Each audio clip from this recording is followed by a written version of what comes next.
Hola, ¿qué tal? ¿Cómo están? Es un gusto recibirlos. Bienvenidos a una nueva edición de Encuentro Central, aquí en la pantalla de la televisión pública de Uruguay, como siempre en este nuevo horario de los jueves a la hora 23. De esta manera comienza nuestro encuentro de hoy.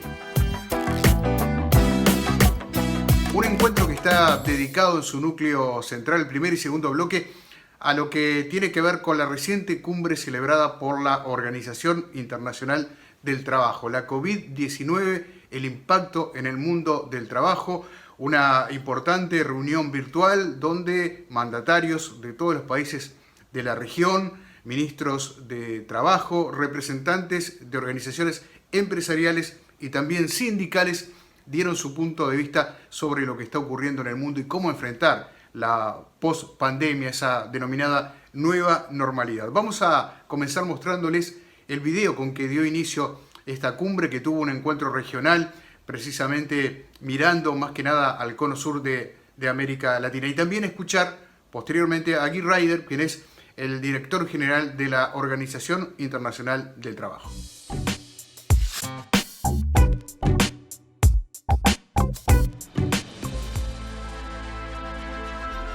En 2019, la Organización Internacional del Trabajo celebró 100 años de existencia y adoptó la Declaración del Centenario para el Futuro del Trabajo, que reafirmó y revitalizó el mandato de la OIT al establecer una hoja de ruta para enfrentar junto con sus mandantes tripartitos los desafíos del futuro del trabajo.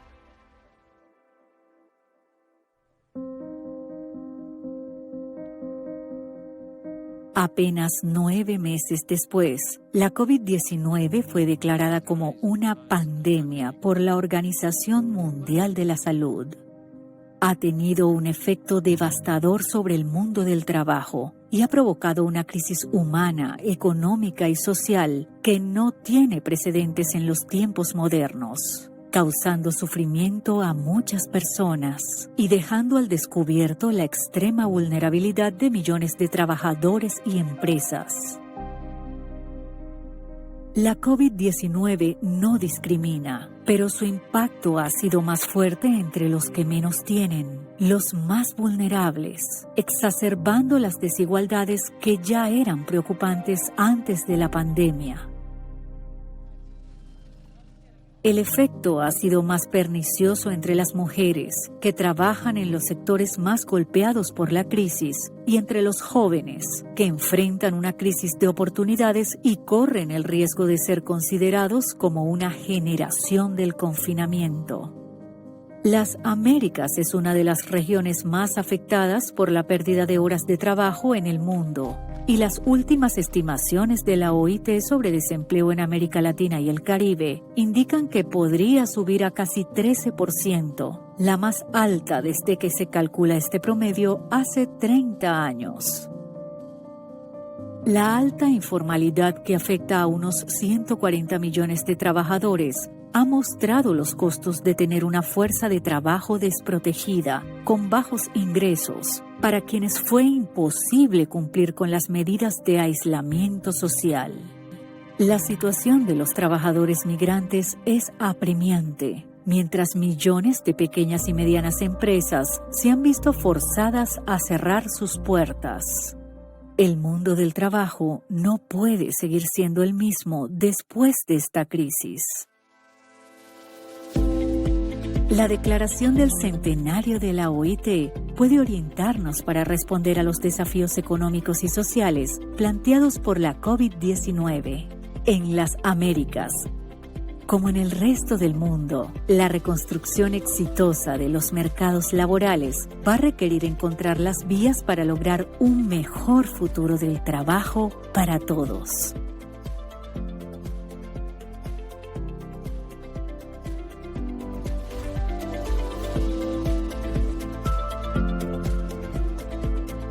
Un cordial saludo a todas y a todos los que participan en este evento regional virtual sobre la COVID-19 y el mundo del trabajo.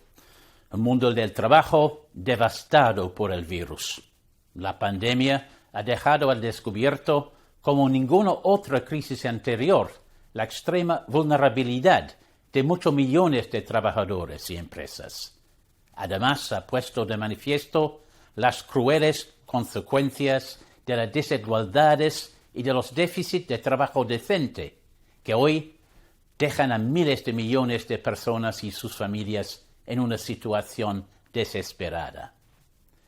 Si bien la pandemia sigue siendo global, ha afectado a diferentes regiones en diferentes momentos y de diferentes maneras. Algunos países y regiones tuvieron que responder antes y ya están emprendiendo procesos para recuperarse de sus consecuencias sociales y económicas. Pero muchos países y regiones todavía se encuentran en las profundidades de la pandemia y solo pueden mirar con preocupación lo que puede deparar el futuro. Por ello, es importante que escuchemos, compartamos y aprendamos unos de otros, de manera que podamos definir el camino de la recuperación, que no es eficaz solo para un país o región, sino que funcione para todos. Ninguno de nosotros estará libre de la COVID-19 hasta que no lo estemos todos. Hace un año, la OIT celebraba su centenario, trazando el camino para un futuro del trabajo mejor, un futuro del trabajo centrado en el ser humano. La declaración del centenario de la OIT para el futuro del trabajo, adoptado por la Conferencia Internacional de Trabajo en junio de 2019, proporciona una hoja de ruta para construir este futuro mejor, el que queremos ver de la recuperación después de la pandemia. La cumbre virtual de la OIT sobre la COVID-19 y el mundo del trabajo y este evento regional nos ofrecen la oportunidad de comenzar ese trabajo. Así que enfrentemos juntos el desafío.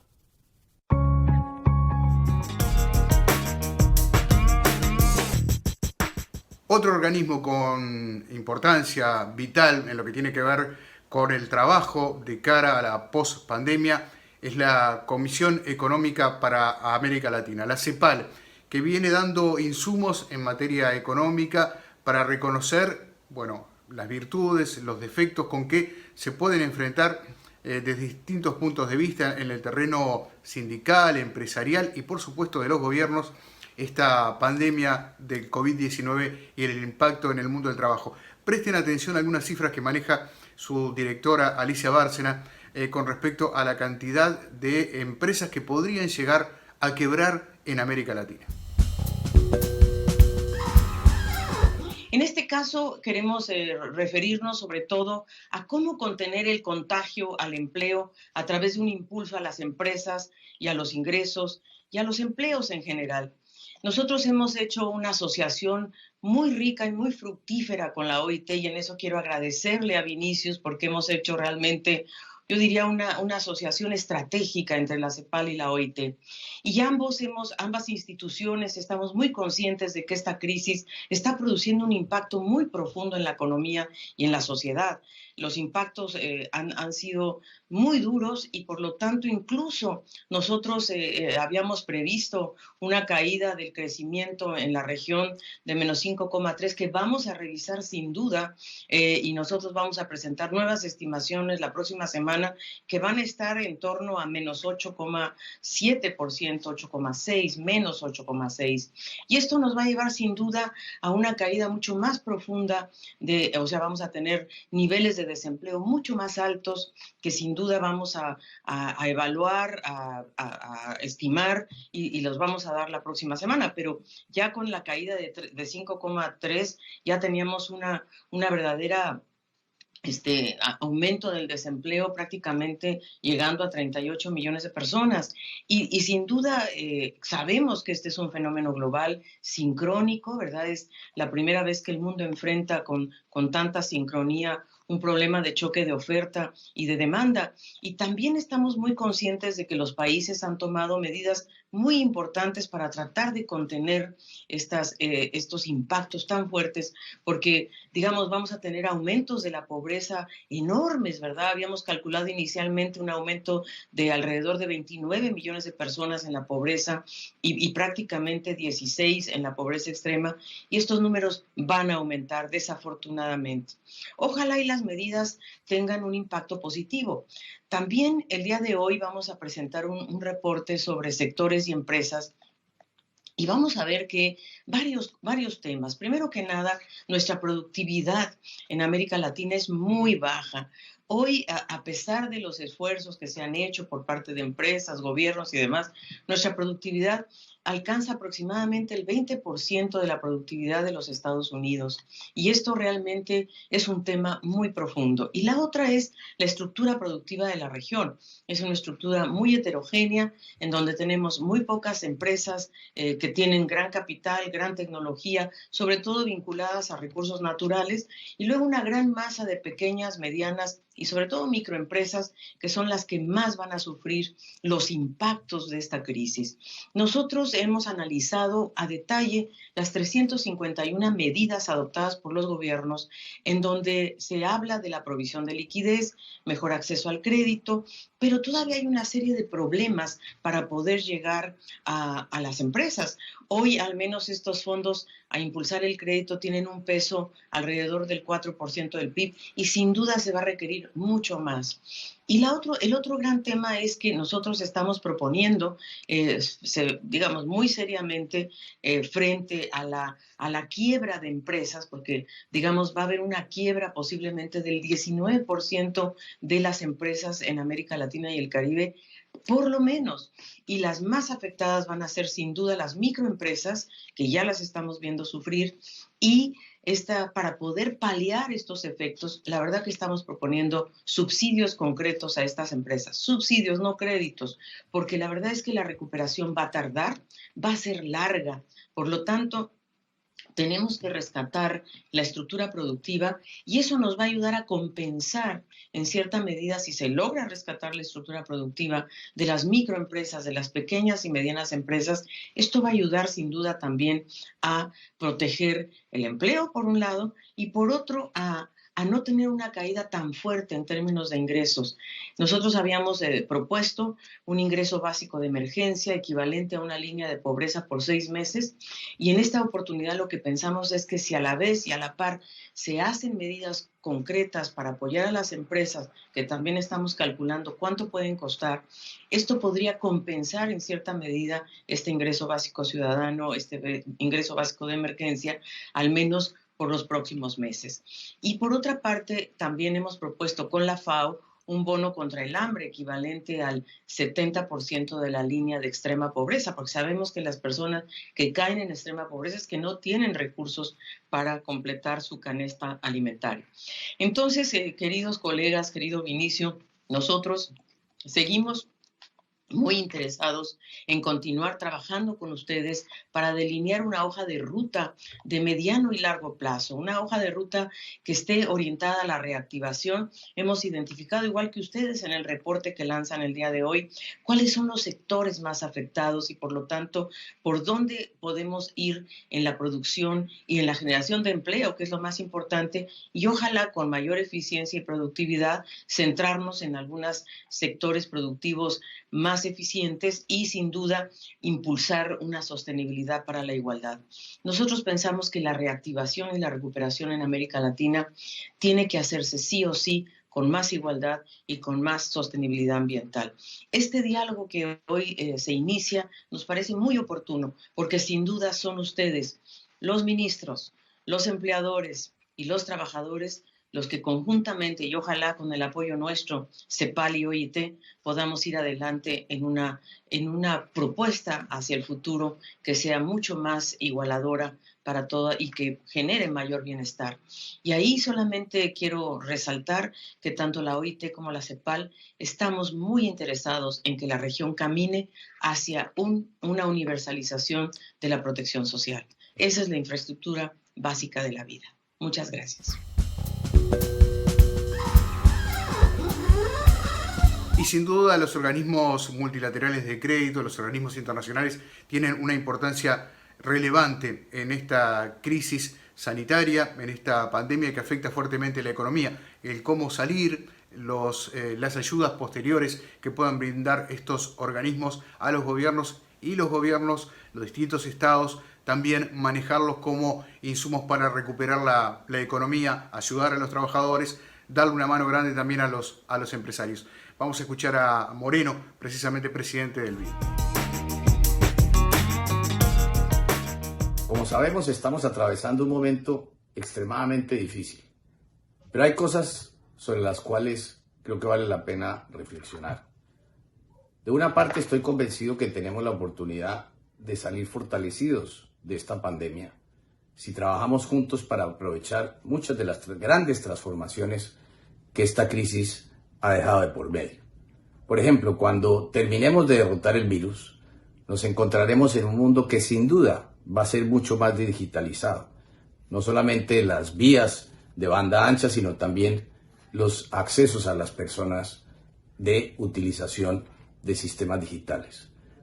Aquí nuestras sociedades están aprendiendo a usar nuevas herramientas digitales que jamás habíamos aprovechado, nunca al nivel que estamos haciéndolo. Millones de personas se han adaptado al teletrabajo, lo cual nos permite reducir la congestión y la contaminación ambiental. Y esto también nos da la oportunidad de generar nuevos y mejores empleos para así reemplazar los que se han perdido y también reducir la desigualdad en nuestros países. Y para hacerlo, necesitamos un nuevo pacto social que reduzca las brechas entre los que viven en la ciudad y los que viven en el campo, entre los conectados y los desconectados, y entre los que tienen empleos formales y los que tienen empleos informales. En consecuencia, necesitamos un acuerdo ambicioso entre el sector público, las empresas y la sociedad civil que nos permita trabajar en 3 pilares. Primero, crear nuevos empleos mediante incentivos a empresas y subsidios para desempleados, brindándoles capacitación relevante y certificable. Segundo, apoyar la recuperación de las empresas, dándole liquidez para que se reinventen. Y tercero, poder así repensar los sistemas de seguridad social para que sean más integrados e incluyentes. El objetivo no es navegar la nueva normalidad, sino construir una normalidad mejor que aproveche la inmensa riqueza de talento en todos nuestros países.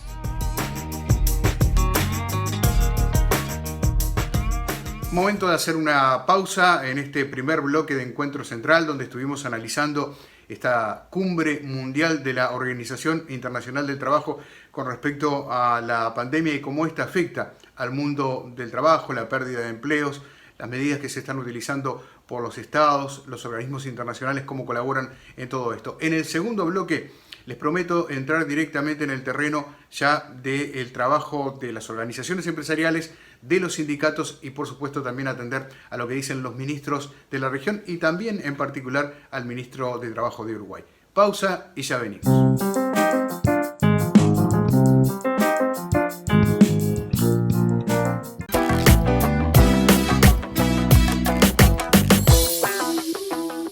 Comenzamos este segundo bloque con Alexandre Furlan, quien es el representante de la Organización Interamericana de Empresarios. Por el sector de los empleadores, en esta cumbre mundial de la Organización Internacional de Trabajo, donde se analiza el impacto de la COVID-19 en el mundo del empleo. Vamos a escuchar y ver lo que dice este importante representante de los empleadores.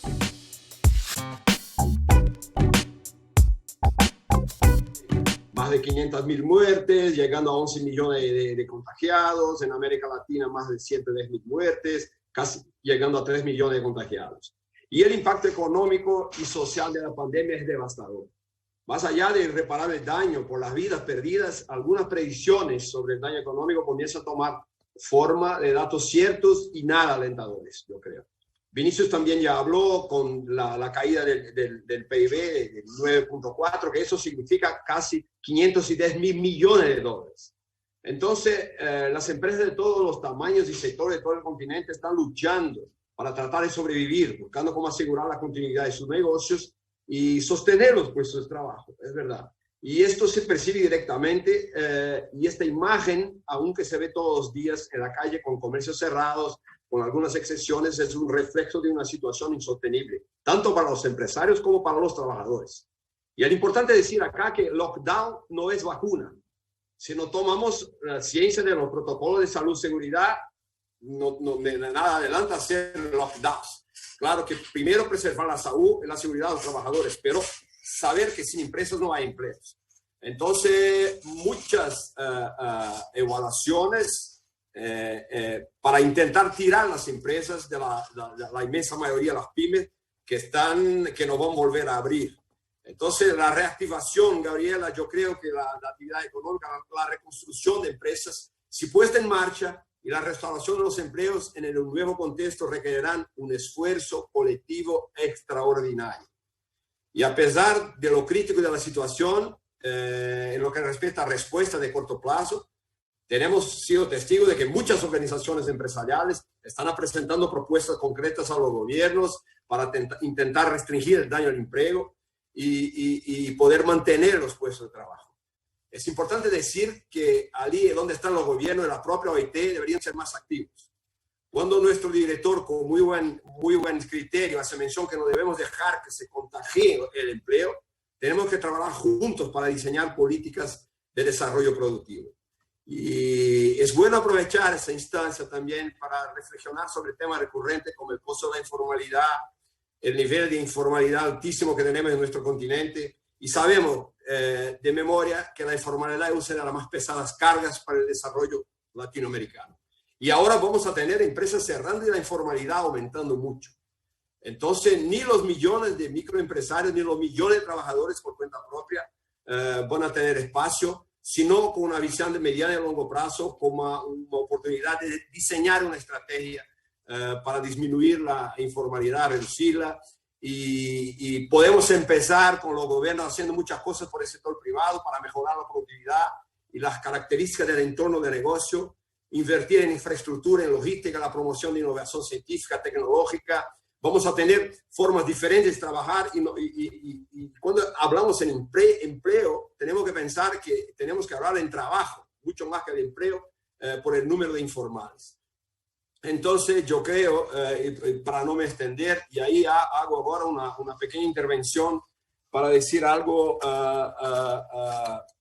que la crisis eminentemente sanitaria es producto de una pandemia y no afecta más o menos a los países con gobiernos liberales o gobiernos de izquierda. Las soluciones que se presenten para salir de la crisis tiene que alejarse de las simples recetas que se están instrumentalizando en algunos países, como estatizar empresas, servicios públicos, no pagar la deuda. Obviamente que se habrá de renegociar y buscar alternativas a largo plazo para que todo el mundo estará atento a encontrar. Pero bajo el pretexto de que en manos del Estado algunos servicios funcionarían mejor do que en manos del sector privado, es algo que ya se demostró que no funciona en varios países que están por ahí. El sueño, señores, es diferente de la realidad.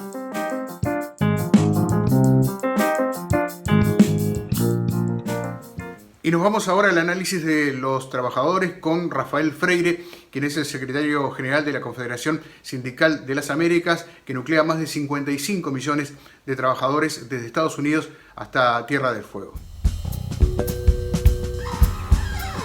El desespero de las personas desempleadas y la falta de protección social nos preocupa y nos deja indignados las decenas de miles de muertes debido al coronavirus. Muchas de ellas eran inevitables. Sin embargo, también muchas de ellas podrían haberse evitado con el distanciamiento social, con la garantía de los salarios, con la renta básica para la población en condiciones de mayor vulnerabilidad, con sistema de salud público, con saneamiento básico, con acceso a agua y viviendas dignas.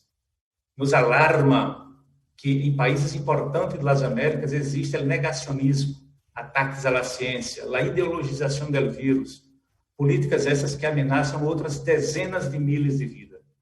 Creo, para contestar tu pregunta, creo que la pandemia demostró claramente el fracaso del fundamentalismo neoliberal, de la política del Estado mínimo, del modelo económico que precariza el trabajo, que genera el desempleo informal y la informalidad, que em muitos casos são em detrimento da democracia. A pandemia demonstrou claramente que o mundo necessita urgentemente de valores civilizatórios.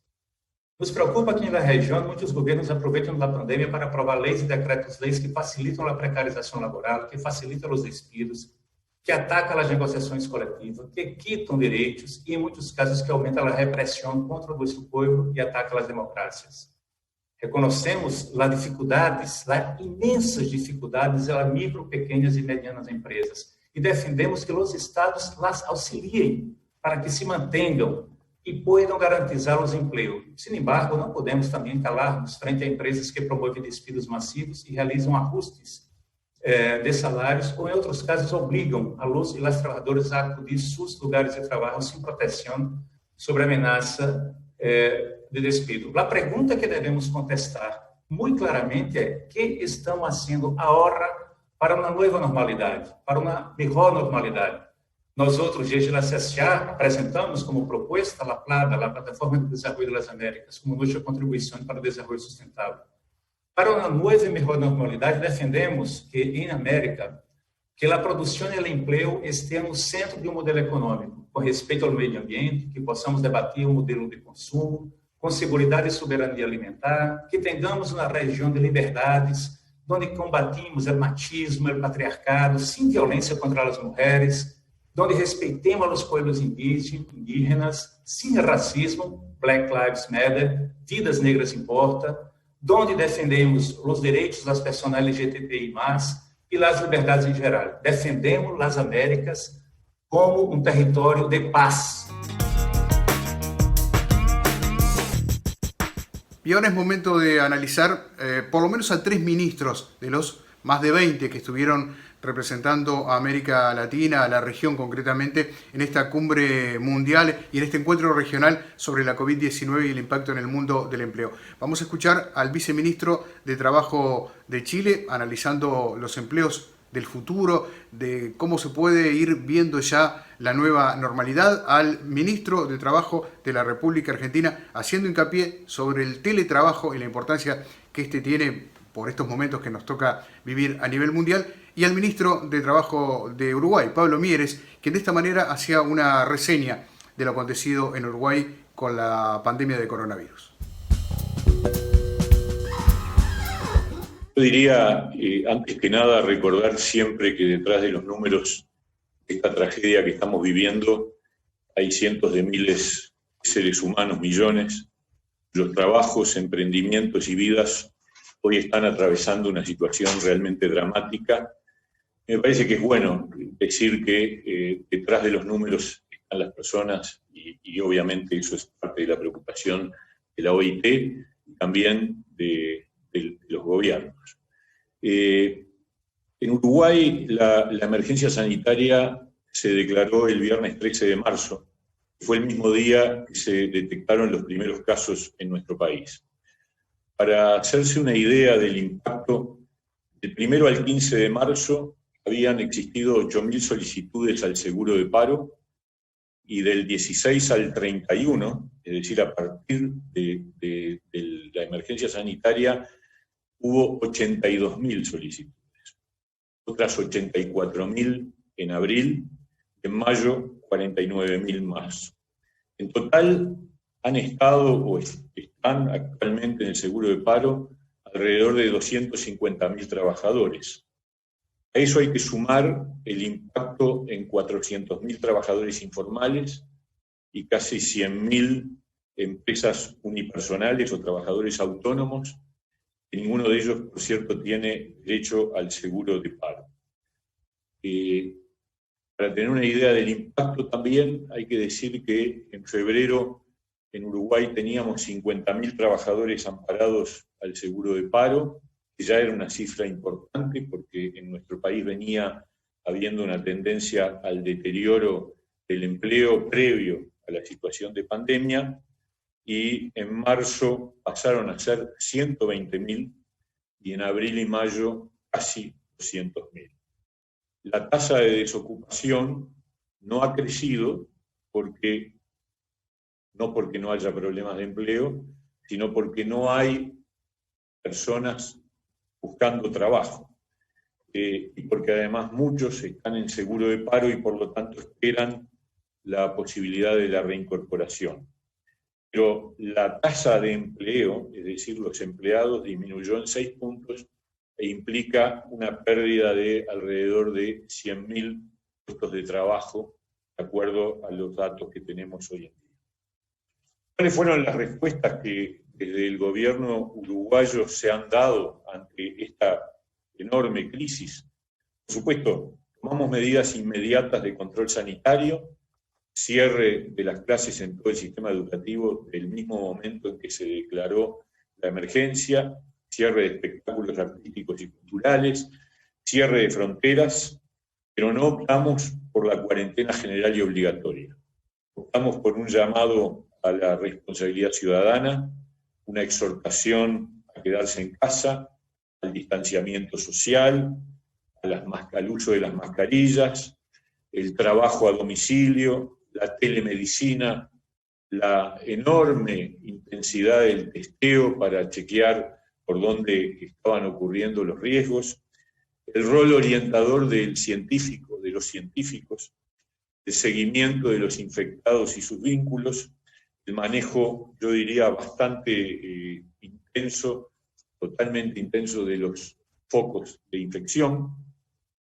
Y ahora estamos en los tiempos de una reactivación gradual, controlada y paulatina. Primero la construcción, después la educación, el comercio, el transporte, y el Uruguay está transitando ahora lo que es el desafío de la reactivación en tiempos de nueva normalidad. ¿Cuáles son los perfiles que el mundo del trabajo requiere para efectos de capacitar a los trabajadores en dichos perfiles? Hoy día sabemos que las competencias digitales y tecnológicas, que los idiomas y que las competencias socioemocionales, sin duda, son muy importantes en este nuevo mundo del trabajo. Aquí en Chile ya se han realizado algunas encuestas a propósito de la pandemia y nos muestran que las empresas en promedio están requiriendo un 30% más de trabajadores para hacer frente a estas competencias digitales y tecnológicas. Pero por otro lado, la automatización, también lo ha dicho la propia OIT, efectivamente se van a destruir puestos de trabajo, pero son muchos más los puestos de trabajo que se van a crear. ¿Cuál es el desafío?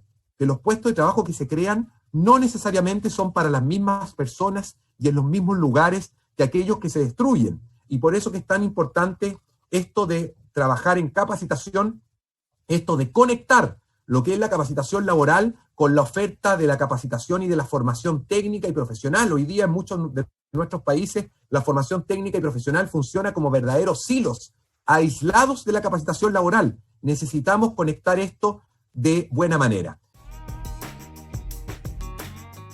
O sea, nosotros el gran miedo que teníamos respecto del teletrabajo es que el trabajador perdiera su vínculo de afinidad con el colectivo de trabajadores y creemos que eso es una cosa que hay que proteger de todos modos.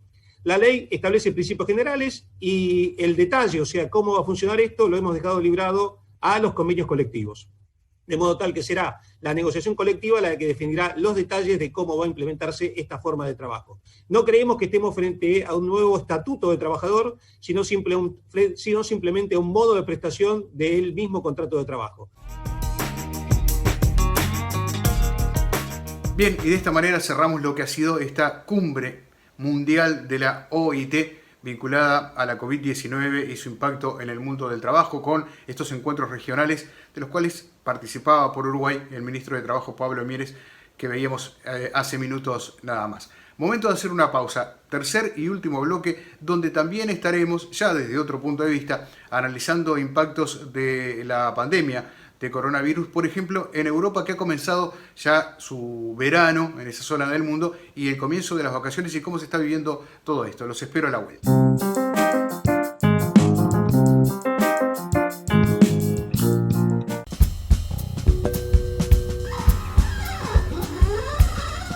Ingresamos al tercer y último bloque de Encuentro Central. Vamos a repasar aquí algunos temas vinculados a la pandemia, pero claro, ya desde otro punto de vista, no tiene que ver con el empleo, como veíamos en los dos primeros bloques de nuestro encuentro. En este caso, el zoológico de Quito, capital de Ecuador, que ha reabierto sus puertas.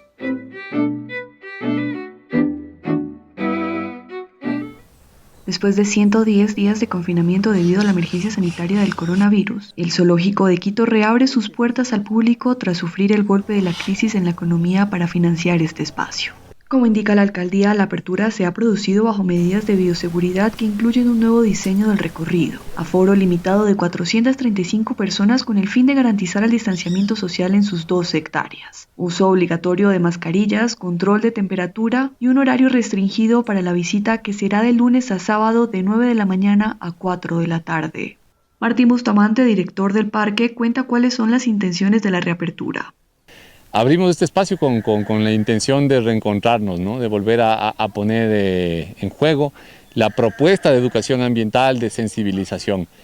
Y aunque el zoológico cerró sus puertas en los 110 días de confinamiento, gracias a las ayudas voluntarias siguió albergando y alimentando a los 600 animales que hacen parte de este lugar ubicado en la parroquia de Guayllabamba, a 25 kilómetros de la capital ecuatoriana. Con esta reapertura también se ayudarán a otros sectores que se lucraban con la visita de los asistentes al recinto, entre ellos los servicios de transporte, restaurantes, estacionamientos, venta de frutas o artículos de recuerdo en establecimientos a lo largo del trayecto.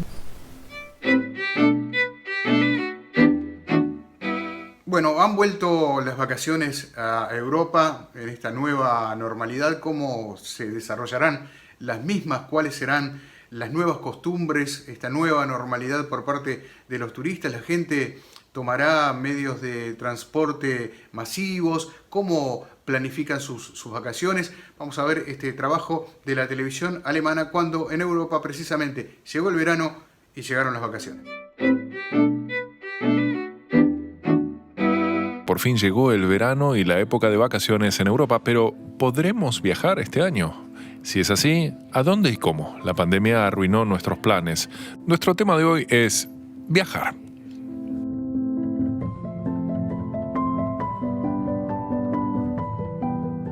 Venecia, la ciudad de los canales y los puentes, es patrimonio cultural de la humanidad y uno de los lugares más visitados del mundo. Durante décadas sufrió los efectos del turismo de masas. Luego llegó el coronavirus y con la pandemia también el silencio. Tiempo para detenerse y reflexionar. ¿Cómo podría ser un nuevo turismo más responsable con el medio ambiente? Los canales de Venecia, majestuosos y vacíos, como prácticamente nunca se los había visto. Los gondoleros regresan de a poco a su trabajo, aunque casi no tienen clientes. En la Plaza de San Marcos, normalmente abarrotada de turistas, los negocios reabren paulatinamente. Después de que la crisis del coronavirus paralizara la ciudad durante meses, los primeros visitantes comienzan a llegar. Una oportunidad para cambiar el modelo turístico de las últimas décadas, opinan muchos activistas como Jane Damosto, quien propone un tipo de turismo sostenible que no amenace el futuro de la ciudad. El problema de Venecia es que es un sistema extremadamente frágil y sensible. No podemos hacer cualquier cosa con él, hay que tratarlo con cuidado. Si no, en el futuro no quedará nada de Venecia. Debemos ser muy responsables con el legado de la ciudad y pensar qué nos dio a nosotros. Otras personas también tienen derecho a disfrutarlo.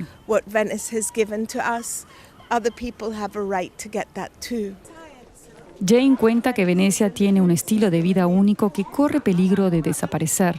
Ella quisiera que los turistas conocieran mejor la ciudad, que se sentaran a comer en un restaurante y visitasen los museos en vez de dar una vuelta rápida en un par de horas. Después de la Segunda Guerra Mundial, Venecia tenía 175.000 habitantes. Hoy tiene poco más de 50.000. Muchos residentes se fueron, empujados por el turismo de masas. Aunque los últimos meses sin turistas fueron muy duros para él, Niccolò Bortolato también desea otro futuro para su ciudad. El hotelero quiere ofrecer a sus huéspedes una visita tranquila, sin apuros, una experiencia, dice, verdaderamente veneciana, y pide que se regule estrictamente el flujo de turistas.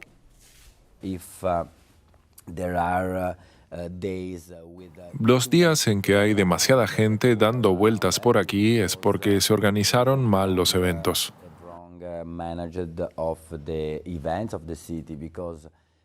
¿Cómo se puede hacer el mismo día una regata en el Canal Grande y un festival de cine o la apertura de un museo? Habría que repartir el turismo a lo largo de todo el año y no concentrarlo en 6 meses.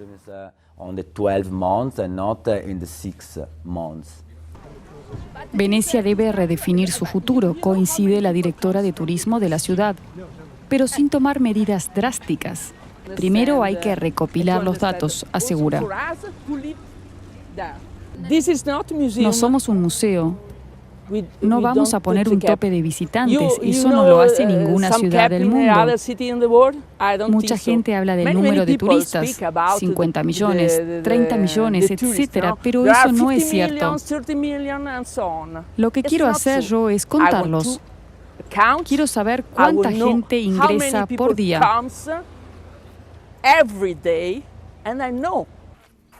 Estas promesas no convencen a la activista y residente de Venecia, Jane Damosto. De momento no hay voluntad política. Creo que los políticos se concentran en sacar la mayor cantidad de dinero en el menor tiempo posible. Están matando la gallina de los huevos de oro. Ya casi se han levantado todas las restricciones de viaje dentro de la Unión Europea. A los venecianos no les queda demasiado tiempo para decidir sobre el futuro de su emblemática ciudad.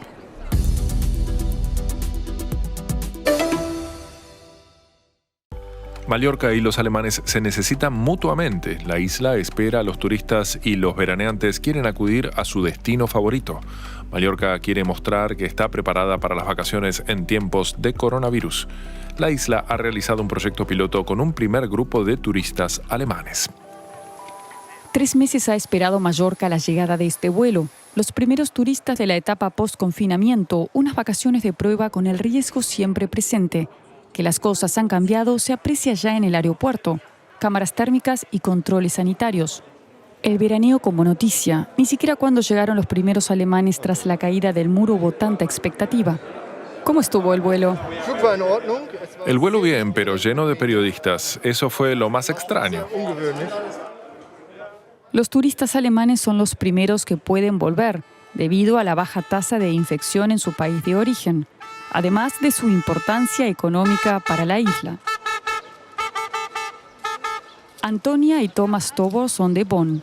En plena temporada disfrutan de una playa casi vacía y todo por 400 euros con media pensión.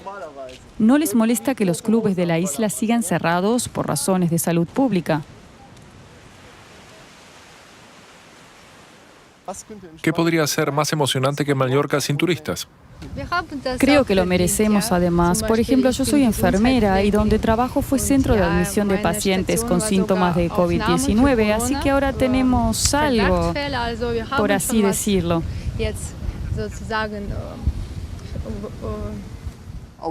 Algo que trabajar emocionalmente. Estamos muy agradecidos de poder estar aquí. Pero no todos los residentes de las islas se alegran de la vuelta de los turistas. España se vio especialmente afectada por la pandemia en los últimos meses, con más de 28.000 muertes. Con el regreso del turismo llega el temor a nuevas infecciones. Muchos sienten que están jugando con sus vidas. Yo la verdad tengo como un poco de miedo, porque no, pero bueno, eso es por las gamberradas que se ven por ahí, pero hay que hacerlo. Que vuelva a hacer lo de antes, pero sin tanta cantidad de gente. Que igual aquí se puede tener un turismo tranquilo y bien llevado. Los primeros 3 meses de confinamiento han dejado huella en Mallorca. Justo al comienzo de la temporada, en primavera, fueron cerradas las fronteras. Ahora el gobierno en Madrid quiere ayudar con 4.000 millones de euros a la economía de la isla. Pero los expertos dudan que sea suficiente para rescatar a la dañada industria del turismo. Lo más importante es que los hoteles recuperen rápidamente la confianza de los turistas. Antonia y Thomas Tobo sienten que aún tienen que acostumbrarse a las nuevas normas de higiene. Desinfectarse primero, luego ponerse los guantes y luego desinfectarse de nuevo y por último la máscara. Esto parece un centro de atención a posibles pacientes con el virus. Es como mi trabajo. Los baños en el Mediterráneo son como en vacaciones pasadas y la prueba ha sido un éxito para la isla, al menos a nivel económico. Las reservas están en aumento. De esta manera llegamos al final de este encuentro central, que desde hace ya un tiempo tiene nuevo día y horario, jueves a las 23, pero siempre aquí en la pantalla de la televisión pública de Uruguay. Fue un placer en el día de hoy poder analizar y llevarles a ustedes este material que tiene que ver con la cumbre mundial de la OIT y el impacto de la COVID-19 en el mundo del trabajo. Es uno de los grandes temas que han surgido a raíz de esta pandemia que ha afectado a todo el planeta. ¿Qué va a pasar con nuestros empleos y estos insumos que nos da, en este caso, una organización internacional que nuclea a empresarios, a trabajadores y estados, concretamente a distintos gobiernos que a través de sus ministros de trabajo, sus presidentes en este caso, nos dan insumos también para poder vislumbrar cómo, desde quienes tienen en este caso la responsabilidad de gobernarnos, planifican la salida para esta post-pandemia. Y también las organizaciones internacionales de crédito como el BID y otros organismos, el Banco Mundial, vienen trabajando para acercar esa ayuda tan necesaria en estos momentos. El gusto de siempre de reencontrarnos con ustedes, si así lo desean, será el próximo día, jueves a las 23 en esta pantalla. Nos vamos, como siempre, con nuestro encuentro musical y agradeciéndoles por habernos acompañado. Que pasen ustedes muy bien.